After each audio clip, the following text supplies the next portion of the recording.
سے فضیلت کون سا ہے خصوصی طور پر عصر اور عشاء کی نماز میں؟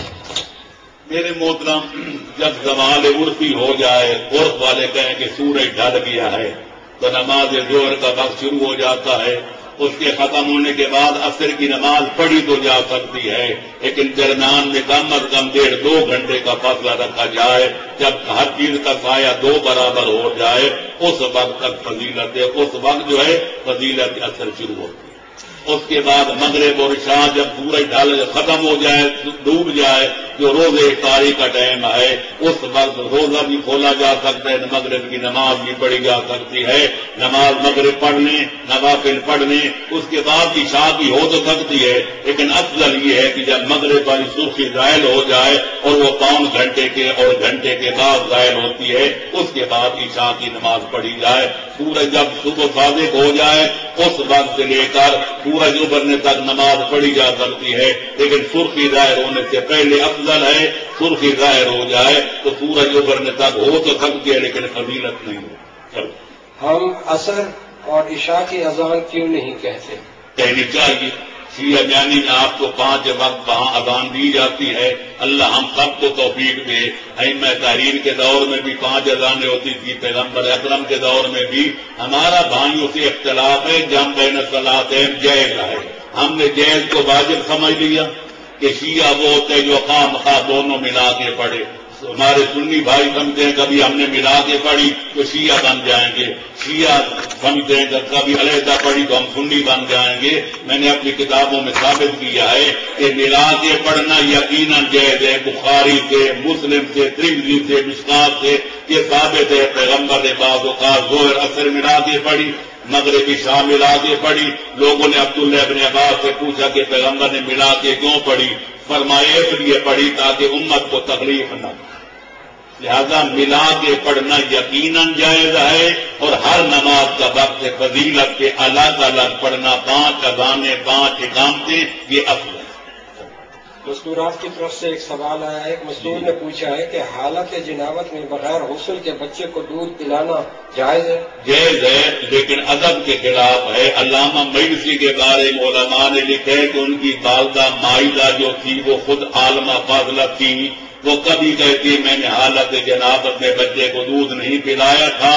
ان کے پاک اور پاکیزہ دودھ کا اثر تھا کہ علامہ مجلسی بن کر ابھرے. تو لہذا حالت جنابت ہو یا کوئی اور حالت ہو تو بچے کو دودھ پلانا حرام بالکل نہیں ہے، لیکن ادب کے خلاف ہے. بہتر یہ ہے کہ پہلے غسل کر لیا جائے، اس کے بعد دودھ پلایا جائے. جی، اگر غلطی سے دودھ بغیر غسل کے پلا دیا گیا ہو تو کیا اس کا کوئی گناہ نہیں ہے، کوئی کفارہ نہیں ہے. بہتر صرف ہے ادب میں ڈال دیا، مستحب یہ ہے لیکن گناہ نہیں ہے. یہ انٹرنیٹ سے سوال آتا ہے. معذرت کے ساتھ جنہوں نے مجھے سوالات دیے میں پہلے انٹرنیٹ کے سوال پڑھ کر پھر چلو. حضور صلی اللہ علیہ وسلم کے دادا حضرت عبد المطلب علیہ السلام خانہ کعبہ کے متولی تھے، جبکہ بت تو اس وقت بھی خانہ کعبہ میں تھے. کیا آپ بتوں کو برداشت کرتے رہے؟ میرے محترم متولی تھے وہ جب حجاج کرام آتے تھے اس دور کے مطابق ان کی روٹی پکانا ان کی ذمہ داری تھی. خانے کعبے پر کوئی حملہ کرتا اس کو بچانا ان کی ذمہ داری تھی.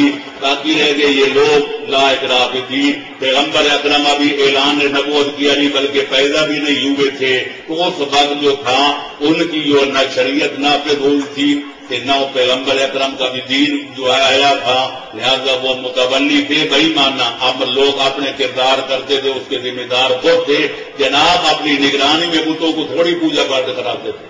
یہ لوگوں کا اگر جناب نے خود کبھی بتوں کی پوجا کی ہے تو دنیا کو چیلنج کیا جاتا ہے کہ ایک مثال دیں کہ پیغمبر کے ابو جد میں سے کسی نے کبھی بت کی پوجا کی. لوگ کریں تو پیغمبر اکرم نے فتح مکہ سے پہلے نہ بت توڑے تھے کہ نہ علی ولی نے توڑے تھے. جب اقتدار ملا فتح مکہ ہوئی تب پیغمبر نے وہ توڑے. تو جناب ابو طالب کو یا جناب عبد المطلب کو یہ اقتدار کب حاصل؟